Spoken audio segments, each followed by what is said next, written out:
사랑의 하나님, 우리 아버지, 이 티끌들이 모여서 끝내는 영감의 글 전체를 조금이라도 쉽게 접할 수 있도록 영혼들의 마음의 문턱을 낮출 수 있는 역할을 할 수 있다면 더 무엇을 바라겠습니까?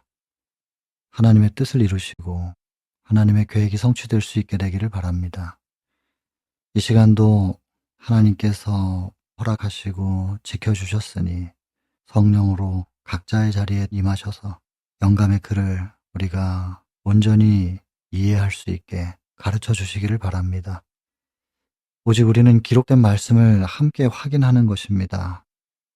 깨달음과 가르침은 성령이 해주셔야 될 것입니다. 임하여 주시길 바라고, 감히 죄인의 생각이 영감의 글을 흐리지 않도록 그 입을 주관하여 주시길 바랍니다. 예수님 귀하신 성으로 간절히 기도드립니다. 오늘은 2장 창조입니다. 자, 제일 왼쪽에는 부조와 선지자 2장의 내용이 적혀 있고요. 그 옆에는 부조와 선지자에 대한 문단의 요약이라든지 이 문단에서 생각해 봐야 될 부분들을 옆에다 이렇게 적습니다. 부조 2장은 성경 창세기 1장과 2장을 근거로 합니다. 이 부조와 선지자 1장은 죄가 용납된 이유, 기억절 기억하시겠죠? 계시록 12장 7절로 9절, 하늘의 전쟁이 있으니. 그 다음에 이사야 14장 12절부터 14절까지, 너 아침의 아들 계명성이여 빛을 발하는 자였는데 어찌 그리 하늘에서 떨어지고 땅에 찍혔는고 하면서 반역을 일으키게 된 사단의 심리 상태, 마음을 펼쳐놨어요. 그 다음 에스겔 28장 14절부터 18절까지. 그래서 그가 불의를 드러내기 전까지는 완전했었었는데 결국엔 불의가 드러났다는 얘기고, 그러므로 사단이 하나님의 임재의 자리였던 성소가 더럽혀졌다 하면서 이제 대쟁투가 시작된 이야기들을 하죠. 그래서 부조 1장과 성경, 계시록, 이사야, 에스겔, 이렇게 이 성경과 같이 보시면 이해가 이제 되겠죠. 그리고 나중에는 성경만 가지고 이것을 표현할 수 있어야만 훨씬 더 설득력이 있죠, 일반 기독교인들에게. 왜냐면 저희가 보고 있는 이 부조와 선지자부터 대쟁투 총서 전체는 재림교회 안에서만 이게 공인된 것이지 보편적인 기독교인들에게는 인정을 받지 못하는 책이죠. 뭐 어떤 교파든 똑같습니다. 뭐 루터 교회에 루터 주석이 있겠고, 뭐 칼빈 주석도 있고, 신학생들이 보는 여러 주석들이 있겠으나 그것은 이제 성경을 보조하는 것이지 성경에 앞세워 그것을 주장할 수는 없습니다. 그러면 타 교파에게는 설득력이 없습니다. 그래서 타 교파들이 나름의 주석을 갖고 있듯이 재림교회에도 성경을 공부하는 데 참고하는 책이 있는 것입니다. 그래서 우리가 예언의 신을 보는 것이지만 결국에는 성경으로 증거를 해야 되는 것이지 우리만의 것으로 주장을 할 수는 없습니다.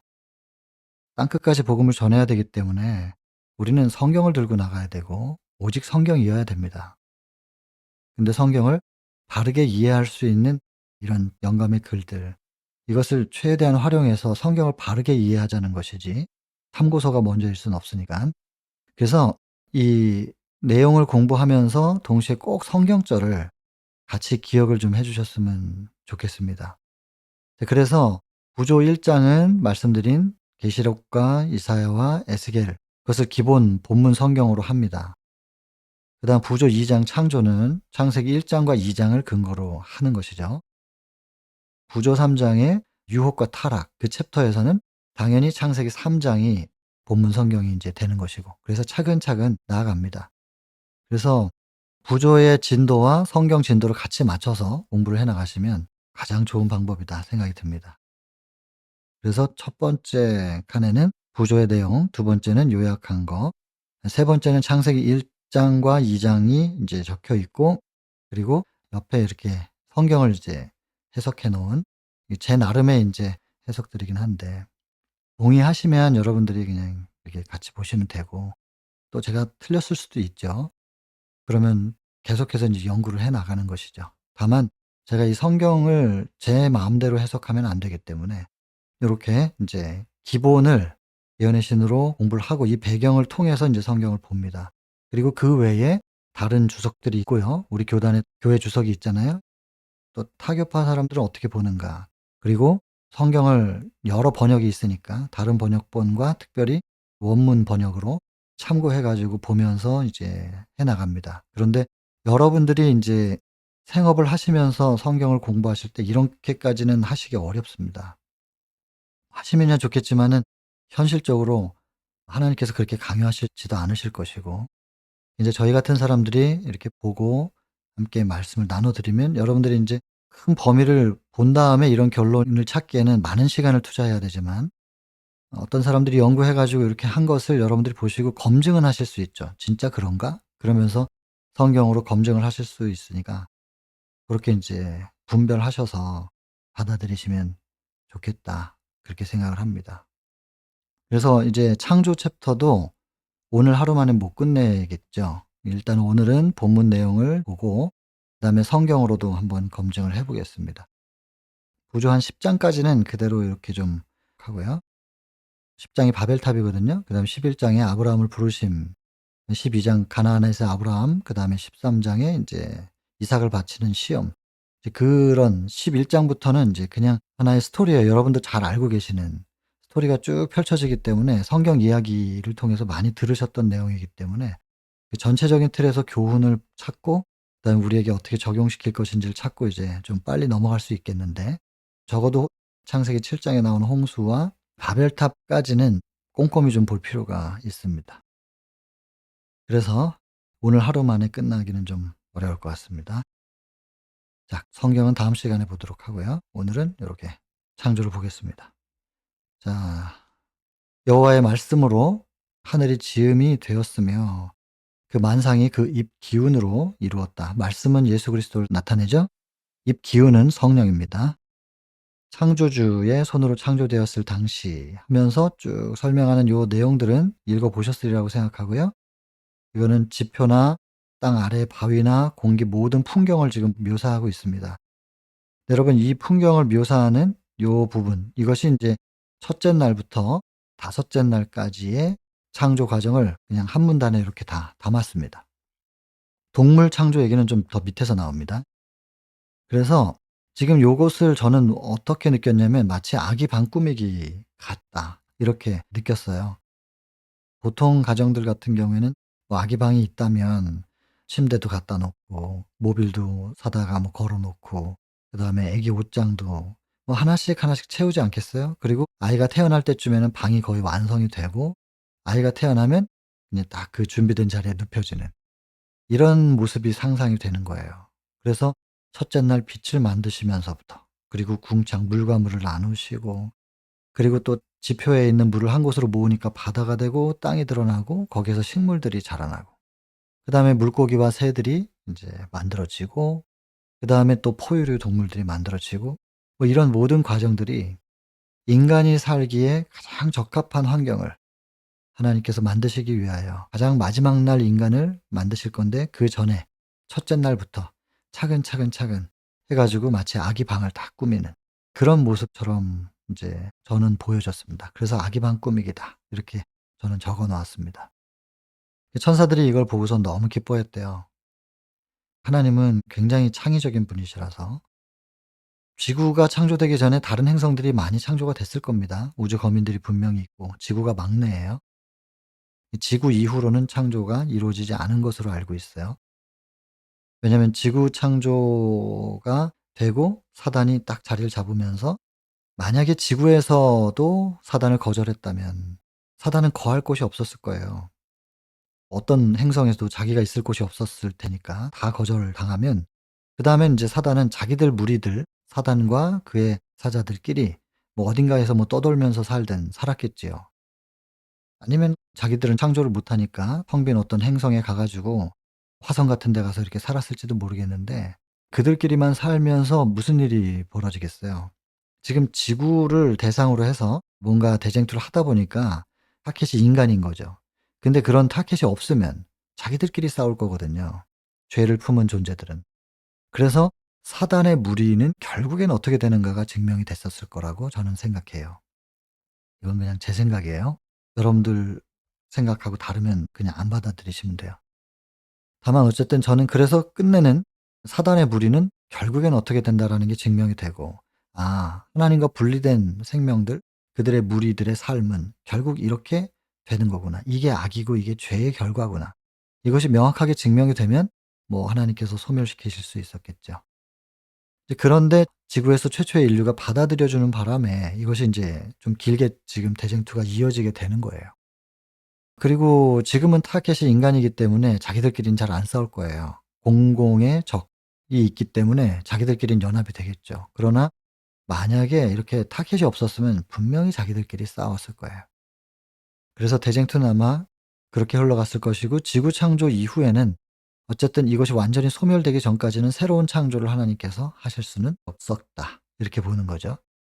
그리고 지구에서 이제 사단이 거처가 탁 생기고 사단이 이제 계속 생명을 유지할 수 있게 되는 이런 상태에서, 이게 이제 대쟁투가 완전히 끝나고 악이 무엇인지 죄의 결과가 무엇인지가 증명이 되고 나면 어쩌면 계속해서 하나님은 사랑이시기 때문에 창조를 더 확장시켜 나가시겠죠. 우리가 하늘 가면 하나님이 어떻게 창조를 하시는지 또한 보게 되지 않을까 생각합니다. 그런데 지구만 보더라도 쌍둥이라도 조금씩 다른데 굉장히 다양성을 가진 하나님이시라서 온 우주를 창조하실 때도 똑같이 창조하지는 않으셨을 것이다. 그런 생각이 좀 들어요. 물론 다 아름다웠겠지만. 그래서 지구를 창조하실 때 굳이 우리가 우리의 형상대로, 우리의 모양대로 사람을 만들자, 이런 표현을 하셨다면 인간이 아닌 다른 우주 거민들은 어쩌면 하나님의 형상과 모양이 아닌 다른 형태로 또 다른 모양으로 존재할 수도 있지 않을까? 뭐 이런 생각을 해 보게 됩니다. 그래서 분명히 하늘에 가면 굉장히 신기하고 놀라운 것들을 많이 보게 되리라고 기대하죠. 그리고 지구 이후로 대쟁투가 끝난 다음에 하나님께서 창조를 계속해 나가신다면 얼마나 창의적인 하나님의 창조물들이 나올까 기대가 되는 것이죠. 천사들의 무리가 기쁨으로 그 경치를 바라보았다. 다른 행성들이 다 똑같다면은 '아 여기도 지구도 이렇구나.' 이랬을 텐데 하나님의 만드신 경이로운 작품들을 보고 즐거워했다. 뭔가 새로운 걸 봤기 때문에 경이롭다. 이렇게 표현한 것이 아닐까 이렇게 생각해 봅니다. 그래서 하나님의 창조의 영역은 우리의 상상을 뛰어넘는 그 무한함이 있기 때문에 계속 이런 거 생각하면 즐겁죠. 얼굴이 환해지고 표정이 밝아지고 '얼마나 아름다울까.' 이런 생각을 해 봅니다. 혹시 내 눈에 들어오는 모든 장면들이 좀 어둡고 쓸쓸하시면 눈을 감고 하나님의 창조의 영역을 '어떤 모습일까? 하늘에 가면 어떨까?' 한번 상상을 한번 해 보시기 바랍니다. 마음이 환해짐을 느끼실 겁니다. 자, 그 창조물 중에 인제 걸작품 사람 얘기가 나옵니다. 우리의 형상과 모양대로 우리가 어떤 모양으로 창조되었을까? 그리고 형상과 모양은 좀 다른 거죠. 똑같은 단어 같지만 형상은 이미지고 모양은 눈, 코, 입, 손발 뭐 이런 거. 모양도 우리와 같은 모양이실 것 같고 하나님은 형상은 이미지. 요거는 인제 품성을 나타냅니다. 그래서 속 안에 무엇을 품고 있느냐에 따라서 그의 인상이 달라지잖아요. 그래서 아이들이 TV를 보고 있을 때 아이들은 몰입을 잘하잖아요. 그 영상에 몰입해서 쳐다보고 있을 때 한번 이렇게 아이의 얼굴을 보세요. 아름다운 것을 바라보고 있을 때의 아이들의 얼굴과, 그리고 뭐 좀 아름답지 못한 그런 장면을 그런 영상을 바라보고 있을 때의 그 얼굴을 한번 보시면 분명히 다를 거거든요. 그래서 우리 속에 무엇을 품고 무엇을 생각하고 있느냐에 따라서 우리의 이미지가 달라지죠. 인상이 달라지는 거예요. 그래서 우리의 형상은 하나님의 이미지로, 하나님은 사랑이시기 때문에 사랑이 발산되는 인상으로 우리가 창조가 됐겠죠. 근데 그것이 하나님의 형상이셨고 또한 모양도 하나님의 모양처럼 우리는 창조가 되었다. 이렇게 생각합니다. 그리고 이 하나님께서 사람을 창조하시고 나서 무엇을 하게 하셨는가? 일이 없으면 사람들은 그냥 게을러질 수밖에 없는 것이고 아무리 좋은 것도 다 그냥 식상해요. 그래서 뭔가 계속해서 일을 하면서 거기서 성취감을 느끼고 성장하고 발전하는 것을 통해서 행복을 느낄 수 있도록, 그래서 일을 주셨습니다. 그것은 관리하는 일이었습니다. 여기 지금 통치, 다스리다 이런 표현들이 결코 나쁜 단어가 아닌데, 이게 지구의 역사 속에서 통치했던 사람들 그리고 다스리는 위치에 있던 사람들이 부정적인 인상을 기록을 많이 남겨 놔 가지고 우리에게 있어서 이런 단어들이 좀 긍정적이지가 않은데 굳이 이걸 다시 좀 표현하자면 관리입니다, 관리. 잘 살 수 있도록 모든 생명체들이 잘 살아갈 수 있도록 관리하고 돌보고 또 섬기는 봉사, 사랑의 나눔 이렇게 표현할 수 있겠죠. 그리고 하나님께서 인제 의논해요. 형상을 따라 우리의 모양대로 이렇게 만들자라고 의논할 때는 우리셨어요, 우리. 근데 하나님이 요거 창세기 1장 26절 얘기인데 27 절에 자기 형상대로 남자와 여자를 창조하셨다 할 때 자기 이건 단수형이에요. 이걸 원문으로 살펴보니까 확실히 여기는 복수형이고 뒤에는 단수형. 이것을 통해서 우리가 뭘 알 수 있을까? 의논할 땐 세 분이 같이 하시고 창조할 땐 한 분이 하셨나? 그게 아니거든요. 창세기 1장 1 절에 보면 태초에 하나님이 천지를 창조하시니라 하시고 그다음 땅은 공허하고 흑암은 깊음 위에 있고 하나님의 신이 수면 위에 운행하신다. 하나님의 신은 성령이거든요. 성령께서 수면 위를 운행하셔요. 하나님이 등장하고 성령님이 등장했죠.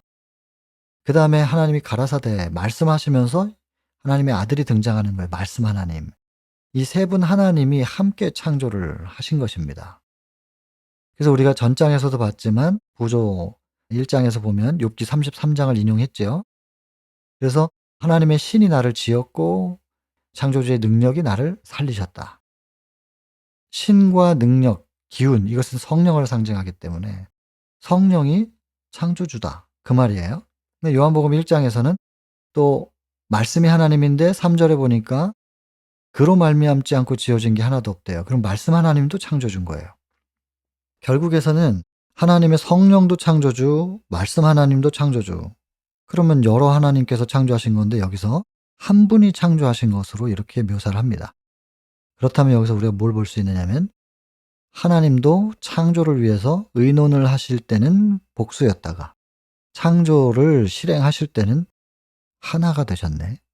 세 분 하나님이 하나가 되어서 창조하신 거예요. 그렇게 하나님이 완벽하게 창조해 놓은 그 지구를 사단이 인제 망쳐 놨죠. 그러면 이것을 다시 회복시킬 수 있는 방법은 역시 재창조밖에는 없습니다. 재창조 외에는 원래 자리로 돌아갈 수 있는 방법이 없고 그런 능력이 우리 인간에게는 없어요.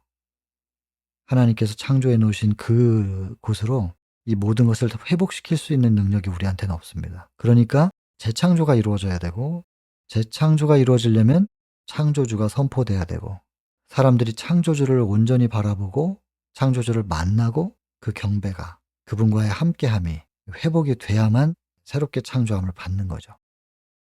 그래서 창조 메시지를 전해야 되는 거거든요. 그것이 우리 재림교회에게 주어진 구원의 도의 첫 번째입니다. 세 천사의 기별 가운데 첫째 천사 기별.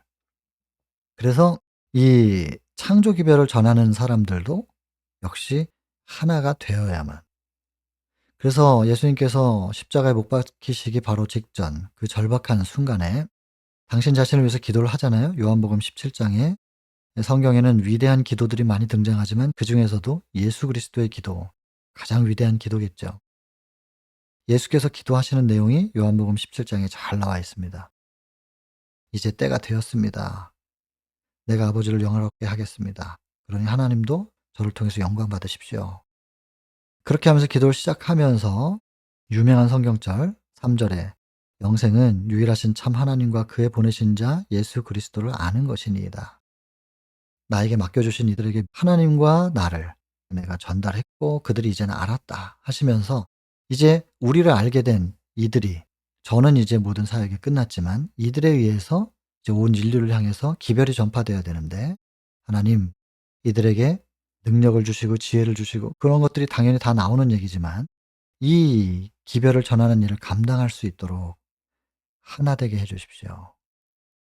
그 하나됨을 위하여 얼마나 간절히 기도하는지 11 절부터 시작해서 계속 반복합니다. 11 절, 21 절부터 또 23 절까지 하나, 하나, 하나, 하나 돼야 됨을 예수 그리스도를 중심으로 하나가 돼야 됨을 계속해서 강조하는 거죠. 그래서 여러분 재림교회가 제발 이제 하나가 돼야 되고 대총회가 또 지회가 연합회가 합회가 그리고 각 교회들이 우리가 기별을 전해야 된다는 사명을 분명히 인식하고 이 시대가 어떤 시대인지 우리의 정체가 뭔지를 명확하게 알게 된다면 하나 돼야 됩니다. 하나 되지 못하면서 새천사의 기별을 전할 수가 없어요. 새천사의 기별을 내가 내 마음속에 먼저 경험하지 않으면 자아는 절대로 정복되지 않습니다. 바벨론에서 나올 수가 없어요. 마지막 바벨, 자아인데 자아가 있는데 어떻게 하나가 돼요? 1과 1이 더해지면 2가 되는 거지. 근데 하나님 안에서는 1과 1이 더해져도 1이고 1 더하기 1 더하기 1도 1이고 아무리 많은 숫자를 더해도 1이에요. 왜냐면 자기를 다 죽였거든. 예수 그리스도를 중심으로 연합되면 결국 예수 그리스도 한 분만 남는 거예요. 그냥 모두가 다 자기는 죽였어요. 자아가 없어요. 그래서 예수님 한 분만 딱 남아요. 하나가 되는 거예요. 하나님께서 창조하실 때 하나가 되신 것처럼 우리도 끝내는 십자가 중심으로 하나가 되고 남은 무리는 결국엔 십자가를 중심으로 기별로 하나 된 사람들이 남은 무리가 될 거거든요.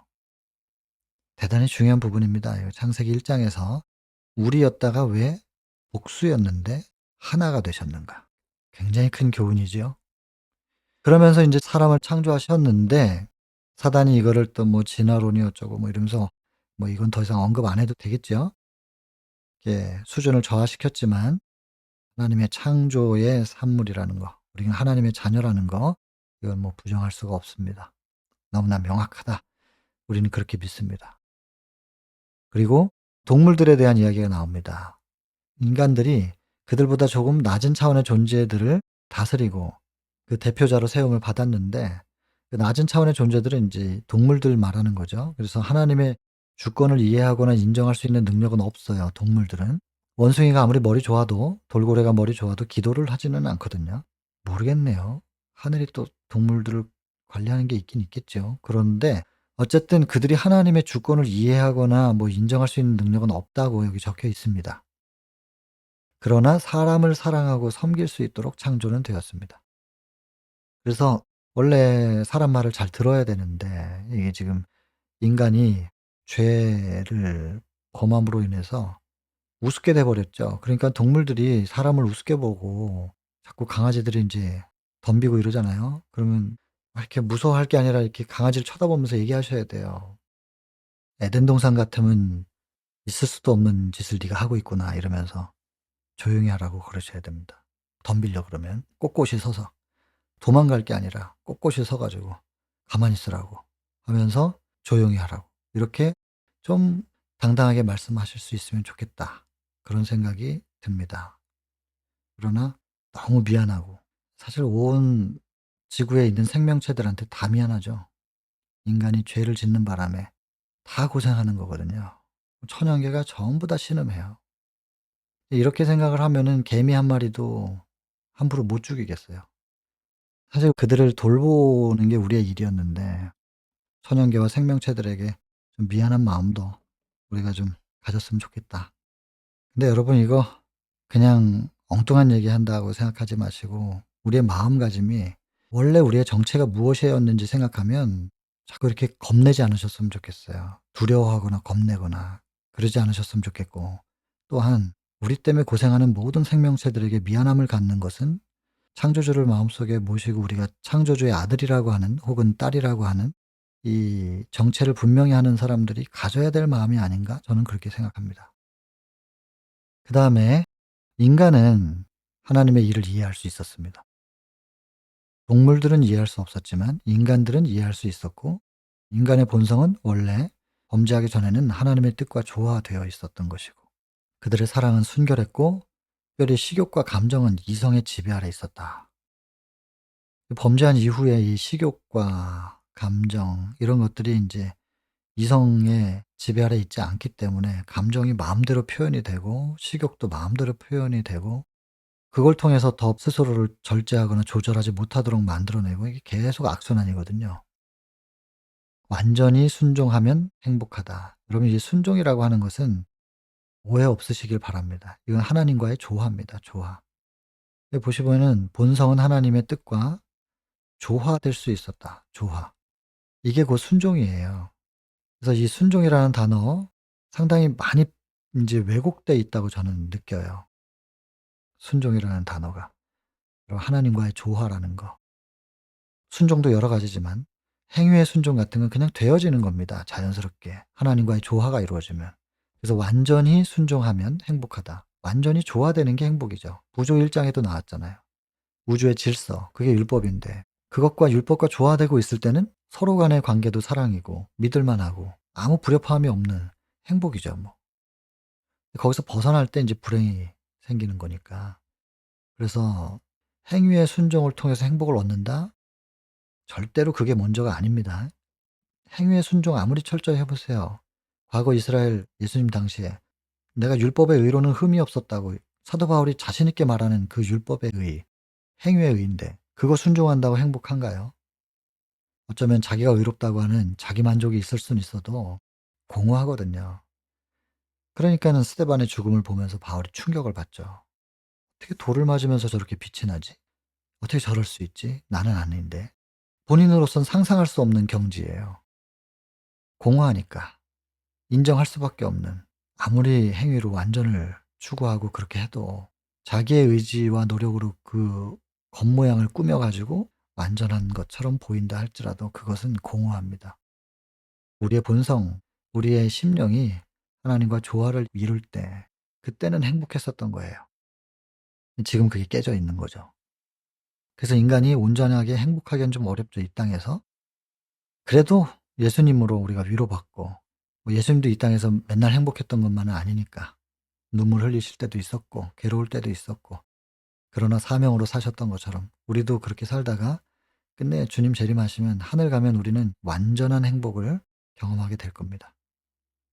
그 다음에 그렇게 걸작품인 인간의 신장, 뭐 키가 컸고 용모가 어땠는지에 대해서 쭉 나오는데 인간의 키와 몸무게와 이런 것들을 뭐 어떤 자료를 보니까 그렇더라고요. 키가 한 3m 정도 되고 몸무게는 한 1톤 정도.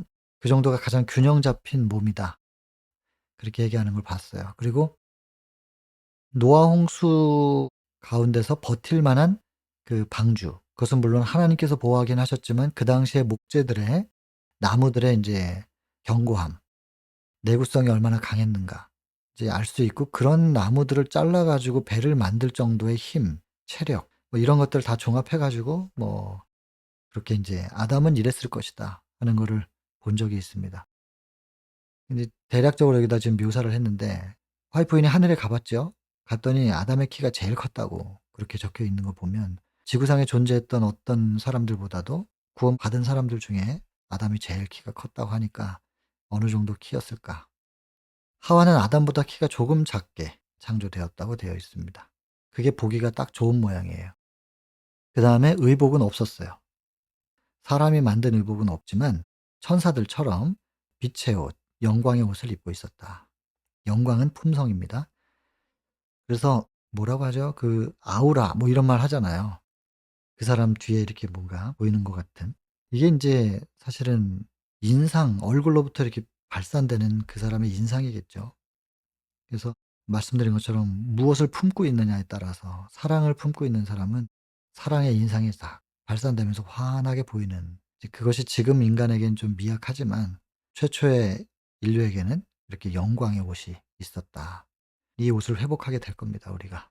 그리고 여기 지금 보시면 여호와 하나님이 가라사대 사람을 독초하는 것이 좋지 못하니 제가 처음에 이 창세기를 볼 때 '좋지 못하다고?' 이런 생각이 탁 들더라고요.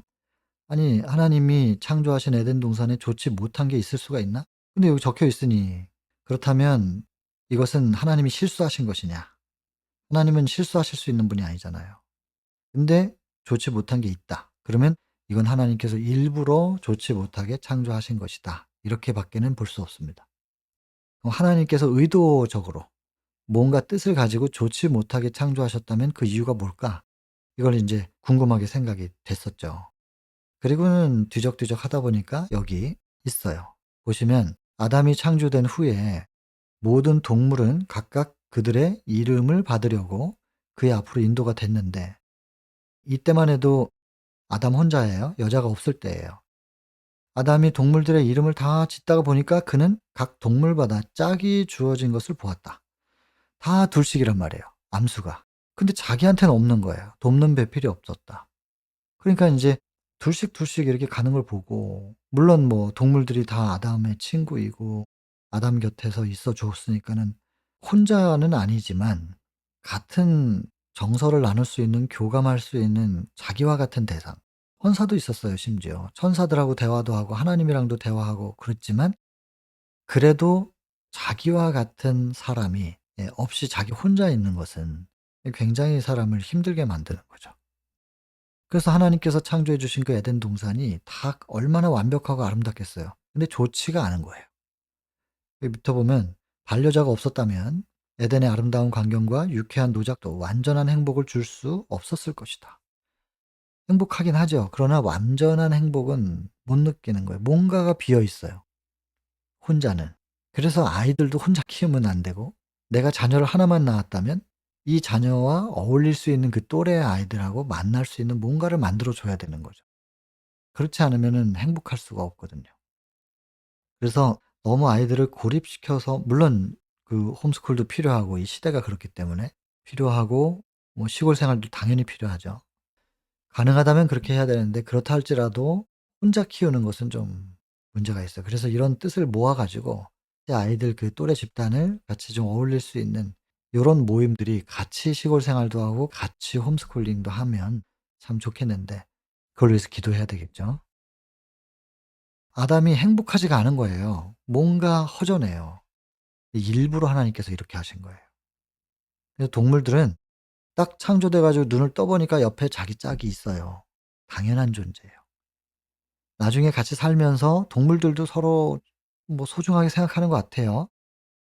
특별히 호랑이들이, 그 맹수인데 이렇게 서로 이렇게 참 다정하게 이렇게 있는 걸 보면 '동물들도 이럴 수는 있구나.' 그런 생각이 들어요. 그다음에 머리 좋은 그 뭐 돌고래 같은, 그다음에 원숭이 같은 녀석들은 이 짝을 소중하게 생각하기도 하더라고요. 다만 이 번식기가 끝나면은 또 달라져요.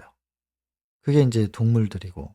근데 사람은 처음에 딱 눈을 떠 봤더니 혼잔데 동물들 이름을 지으면서 전부 둘씩 다정한 걸 보고 나니까 '나는 왜 혼자지?' 하면서 절실하게 나의 어떤 빈자리를 느끼고, 그렇게 '나도 교감했으면 좋겠다. 나도 함께였으면 좋겠다.'라는 간절한 소망이 있을 때 딱 잠재워 놓고 짝을 지어 주신단 말이에요. 그것도 아담의 일부를 통해서 갈비뼈를 취해 가지고.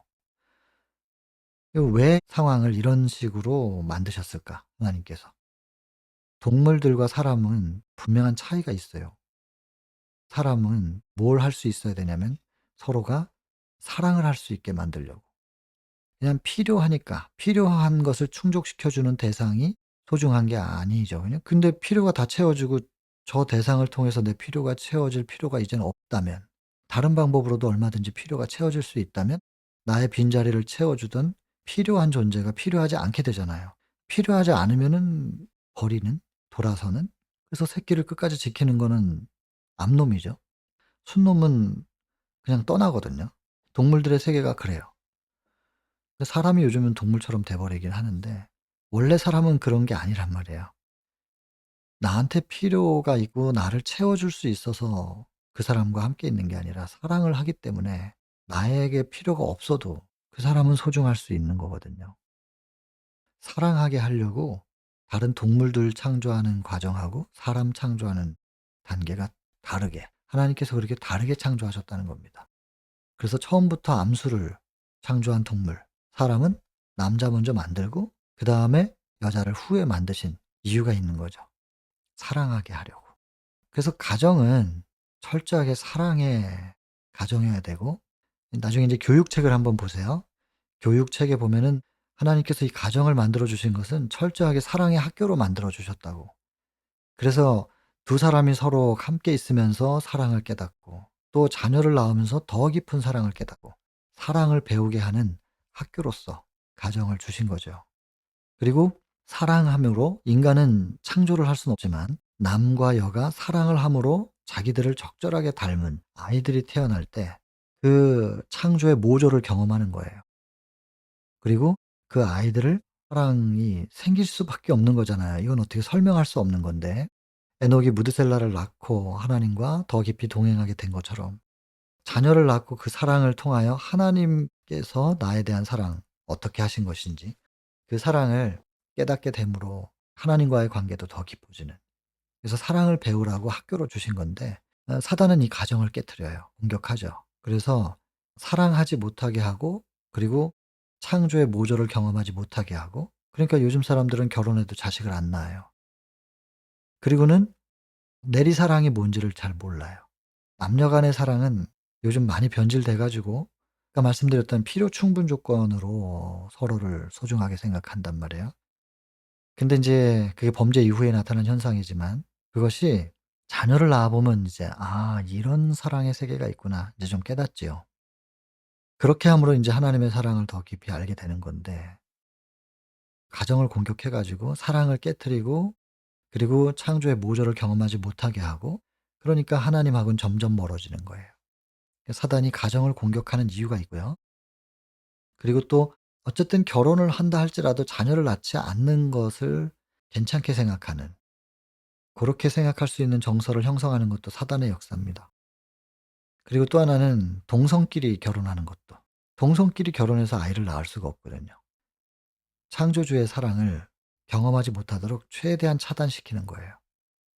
그래서 가정을 안 만들게 하거나, 혹은 가정이 된다 그래도 자녀를 못 낳게 하거나, 아니면 가정을 이룬다 할지라도 동성끼리 가정을 이루거나, 이러면은 창조주하고는 멀어지고 그냥 쾌락만 가지고 사는 겁니다. 사단이 가정을 공격하는 이유, 창조주와의 관계를 회복하지 못하게 하는 그런 시도라는 거. 이제 부모를 떠난다, 이 표현은 '부모를 모른 척해도 된다.' 이런 표현이 절대로 아니지 않습니까? 십계명에도 부모의 효에 대한 강조가 그렇게도 있고, 예수께서 십자가상에서 마리아를 요한에게 맡기는 것을 통하여 효가 얼마나 중요한지 모본을 또 보이셨어요. 근데 여기서 지금 부모를 떠난다, 그러면 부모를 뭐 버려도 된다, 연로한 부모를 모른 척해도 된다, 그런 뜻이 아니죠. 이 표현은 자립입니다, 자립. 가정을 이루려면 자기 가정을 영적으로 지도할 수 있는 영적 제사장으로서 자기 역할을 해야 되고, 또 그 가정의 구성원들을 그들이 잘 생활할 수 있도록 이제 재정적인 거, 경제적인 부분을 해결할 수 있어야 되지 않겠어요? 가정을 이뤄 놓고 뭐 하나 자기 스스로 판단 못 하고 "엄마한테 물어볼게." 이런다든지, 가장이 말이에요. 그리고는 엄마한테 용돈 받아다가 자기 아내한테 주면서 이걸로 시장 보라고 한다든지, 가정을 이룰 수 있는 상태가 아닌 것이죠. 부모를 떠나지 못한 사람은, 자립이 안 된 사람은 가정을 사실은 이루기가 좀 어렵습니다. 하나님의 섭리 안에서는 그렇게 되면 안 돼요. 그러니까 자라나면서 충분히 그런 정신적, 영적, 육적, 또 경제적 능력을 갖추는 것이 하나님의 뜻입니다. 그런 창조의 섭리 안에 일단 부모를 떠나야 되고, 그다음에 이때는 지금 아담에게는 부모가 하나님밖에 없어요. 후대 모든 그 인류를 위하여 지금 이 주신 말씀이죠. 그래서 부모를 떠나는 것이 무슨 뜻이냐. 그다음에 아내와 연합을 한다.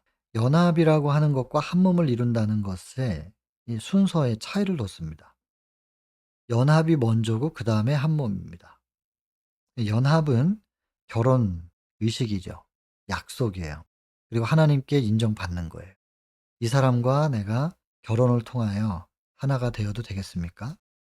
그래서 하나님께 인정받고 또 지인들 앞에서 나는 이 사람과 이제 하나가 됩니다. 이 사람 외에 다른 사람은 아닌 것입니다. 그리고 이 사람과 함께 있는 것이 이제는 이상하지 않은 것으로서 이제 증명하는 거예요, 결혼식으로. 그렇게 하고 그다음에 두 사람이 한 몸이 돼요. 그러면 여기 인제 여기 좀 성경절이 다 기록이 안 됐지만 "두 사람이 벌거벗었으나 부끄러워하지 아니한다." 이거는 꼭 육체적인 것만을 얘기하는 게 아니죠. 두 사람의 부족한 부분들 서로가 보완해서 하나가 되었기 때문에 나의 부족이 저 사람 앞에 부끄러울 일이 아닌 거예요. 서로가 그것을 채워주는 하나가 되는 공동체니까. 근데 이제 하나님께서 주신 가정의 형태는 이런 식으로 이루어져야 되는데, 부모를 떠나지도 못한 사람이 결혼을 하고 그다음에 연합도 안 했는데 한 몸이 이루어지고, 이렇게 되면 하나님께서 바라시는 바대로의 관계 형성이 안 되고 가정이 이루어지질 못하잖아요. 그러면 불행해요. 그래서 우리 자녀들에게 창조 당시 하나님께서 어떤 식으로 가정이 이루어져야 되는지에 대해서 성경과 영감의 글을 통하여 기록해 주신 것을 잘 교육해서 아이들에게 인제 원칙을 심어 줄 필요가 있다. 저는 그렇게 생각을 합니다. 근데 이걸 모르고 결혼하신 분들도 있을 거 아니겠어요. 그리고 이렇게 뭐 내용을 안다 할지라도 이걸 삶의 원칙으로 삼지는 않고 살다가 그냥 결혼을 해야 되고 때가 되니까 또 그럴 수도 있고, 그런 경우들은 기도해야지 어떡하겠어요. 하나님께서 "이렇게 하면 행복할 수 있어."라고 하는 단계를 주셨는데 그 단계를 따라서 결혼을 하지 못했다든지 그런 관계를 형성하지 못했다면 내가 몰랐었다고, 지금이라도 어떻게 하면 좋을지 이것을 기도하면서 하나님께서 인도하신 대로 나아가야 될 것입니다. 혼인은 귀한 것이다. 그래서 하나님께서 에덴 동산에서 창조하시면서 주신 두 가지 제도가 있는데, 그것은 첫 번째가 인제 혼인이고, 아담과 하와 다 창조하시고 완벽하게 창조 끝낸 다음에 안식일 쉬셨습니다. 그래서 혼인 제도와 그다음에 안식일 제도, 이 두 가지를 하나님께서 주신 것입니다. 그리고 이 두 가지 제도 안에서 안식일은 뭘 나타내겠어요? 창세기 1 장은 창조 전체의 전반적인 걸 기록하고요. 창세기 2 장은 1 절부터 3 절까지가 안식일 얘기예요. 안식일 얘기를 하고 그다음에 인제 선악과 얘기 나오죠. 그다음에 인제 혼인. 창세기 2 장의 1 절부터 3 절까지 이제 안식일을 구별하고 "이날에 복을 주셨다."라고 하시고, 그다음에 17 절에 보면은 "이걸 먹는 날에는 정령 죽으리라." 하면서 선악과 얘기하시고, 선악과 얘기 전에 생명과 있고 그 얘기한 다음에 18 절부터 "사람이 독차는 게 좋지 못하니." 하면서 인제 동물 이름 짓게 하시고, 동물 다 이름 짓고 나서 "혼자 있는 게 좋지 못하다." 하시고는 인제 짝을 주시는 얘기예요. 그리고 마지막까지 이제 "서로 부끄러워하지 아니한다." 하면서 가정의 이야기로 마치는 게 창세기 2장 전체입니다. 그래서 안식일, 이거는 하나님과의 사랑의 관계잖아요. 그다음에 혼인, 이건 사람 사이의 사랑의 관계 얘기입니다. 그리고 이 두 관계가 온전할 때 행복한데, 이 행복의 유지는, 이렇게 행복할 수 있는 것은 선악과를 먹지 않는 그 율법의 보호 안에 있을 때 이 행복이 가능하다. 그래서 창세기 1 장과 2 장에서 창조 이야기, 안식일, 그리고 결혼 문제, 그리고 선악과, 이것을 통해서 우리가 크게 볼 수 있는 것들이 요렇게 마무리가 좀 되겠습니다. 하나님과의 관계, 사람과의 관계, 안식일, 그리고 그 모든 행복은 하나님 율법 아래, 보호 아래 있을 때 가능하고 유지가 될 수 있다. 이렇게 하면서 오늘 절반 정도를 마쳤습니다. 다음 시간에 나머지 부분을 하겠습니다. 창조 안에는 하나님의 큰 뜻이 주어져 있습니다. 우리가 이걸 꼼꼼히 살피고 마음에 잘 새길 때, 비록 죄 때문에 좀 망가진 세상에서 우리가 살지만 항상 기뻐할 수 있고 감사할 수 있고, 그 비결이 이 창조의 원리 안에 있을 거예요. 찬찬히 보시면서 마음에 깊이 새길 수 있게 되기를 바랍니다. 다음 시간에 계속 이어서 하겠습니다. 개인 기도하겠습니다.